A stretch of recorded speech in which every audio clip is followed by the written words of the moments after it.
Shalom, selamat pagi Bapak Ibu Saudara yang dikasihi Tuhan. Salam sejahtera buat saudara semua dimanapun berada. Saya mengajak Bapak Ibu Saudaraku untuk bersaat teduh dan berdoa dalam renungan penuntun kehidupan setiap hari. Kiranya damai sejahtera dan sukacita oleh Roh Kudus senantiasa melimpah dalam hati dan kehidupan kita semua. Amin.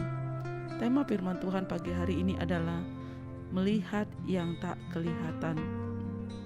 Ayat bacaan kita terdapat dari 2 Korintus 4 ayat 16 sampai ayat 18. Sebab bagi kami tidak memperhatikan yang kelihatan, melainkan yang tak kelihatan.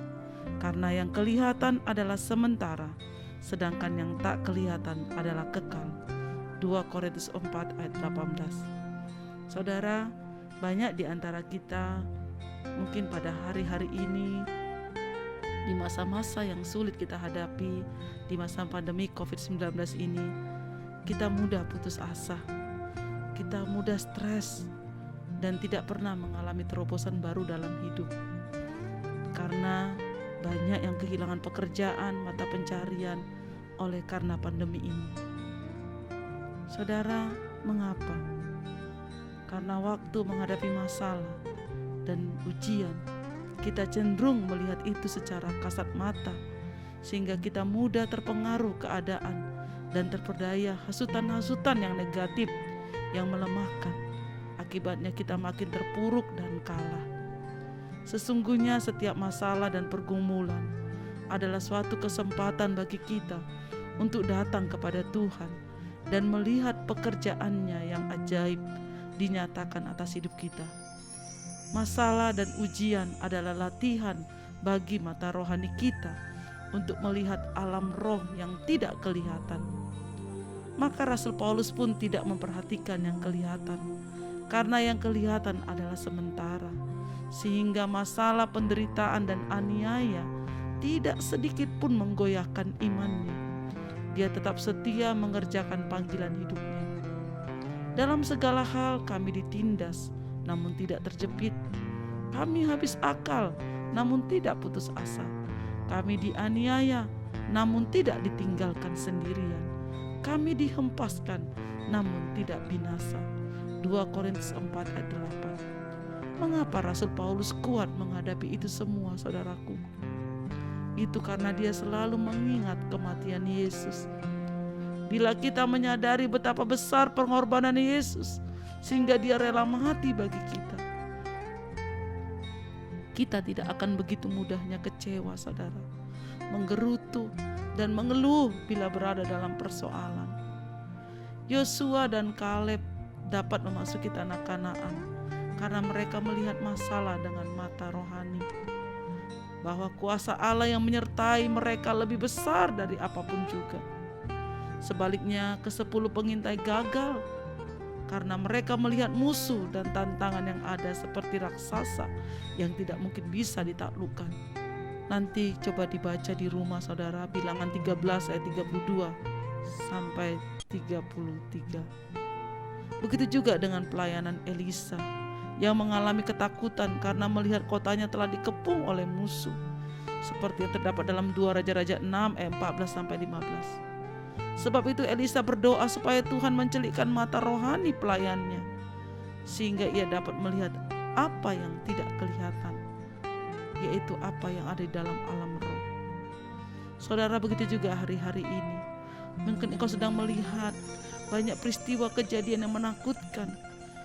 Banyak peristiwa yang kita lihat, saudara, yang kadang-kadang membuat kita tidak bisa melakukan apapun.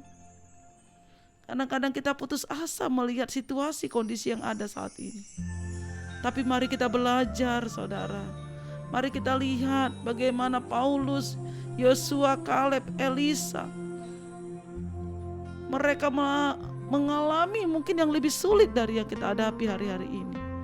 Tapi ketika mata mereka tertuju kepada Tuhan, mata mereka melihat bahwa Allah yang disembah, Allah yang mereka percaya adalah Allah yang besar, Allah yang penuh dengan kuasa, maka mereka mampu memperoleh kemenangan di dalam hidup mereka. Begitu juga dengan kita hari-hari ini. Mari pandang Tuhan Yesus, saudara. Dia aja rela mati, menyerahkan nyawanya bagi kita supaya kita selamat. Apalagi pergumulan kita hari-hari ini, apalagi masalah yang kita hadapi hari-hari ini.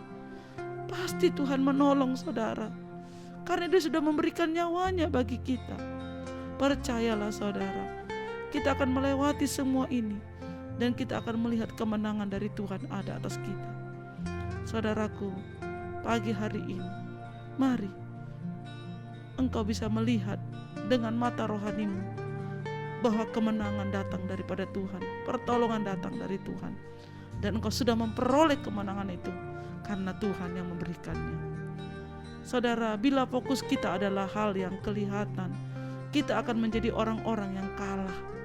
Maka mari aktifkan iman kita untuk kita dapat melihat sesuatu menjadi pengharapan bagi kita dalam Tuhan, yaitu pertolongan dan kemenangan dari Tuhan. Amin. Mari kita berdoa. Bapa di surga, kami mengucap syukur buat firman-Mu pagi hari ini. Tuhan, Engkau mengingatkan kami kembali di hari-hari yang sulit saat ini, untuk kami tidak melihat dengan mata jasmani kami hal-hal yang terjadi hari-hari di depan kami, tapi kami boleh melihat kebesaran dan kuasa Tuhan, kasih Yesus dalam hidup kami, sehingga kami tidak lagi hidup dalam ketakutan, kecemasan, tapi kami memperoleh kemenangan karena kami tahu Tuhan, mata kami tertuju kepada Tuhan. Terima kasih Tuhan, bahwa Engkau yang menyelamatkan dan menolong kami, untuk kami memperoleh kemenangan melewati masa-masa sulit kami. Terima kasih Bapa, terpujilah nama-Mu. Di dalam nama Tuhan Yesus kami berdoa, haleluya, amin. Kiranya berkat yang sempurna dari Allah Bapa kita, kasih karunia dari Tuhan Yesus Kristus, dan persekutuan yang indah dengan Roh Kudus menyertai kita semua dari sekarang ini sampai selama-lamanya. Amin. Maju terus dalam tuntunan Tuhan saudaraku, tetap semangat. Sampai jumpa esok hari di penuntun kehidupan setiap hari. Tuhan Yesus memberkati.